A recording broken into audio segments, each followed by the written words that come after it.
Barınak hastalığı olarak bilinen kennel cough, köpeklerde öksürük, halsizlik, iştahsızlık gibi belirtilerle kendini gösterir.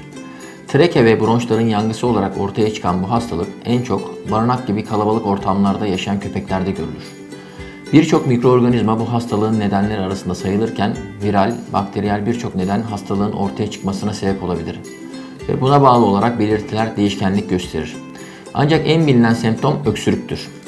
Kuru gıcık şeklinde başlar ve öğürme, balgam atma şeklinde artabilir.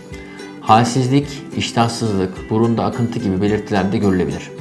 Tedavisinde ise tek bir yöntem söylemek çok uygun olmaz. Belirtilere yönelik tedavi yapılacağı için tedavi yöntemi değişkenlik gösterebilir. Veteriner hekiminiz köpeğinizdeki semptomlar doğrultusunda hareket edecek ve kısa sürede öksürük, yangı gibi rahatsızlıkların önüne geçecektir.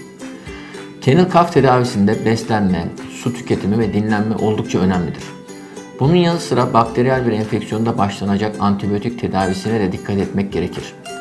Hekiminizin söylediği tedavi programını aksatmamanız köpeğinizin iyileşmesi için önem taşır.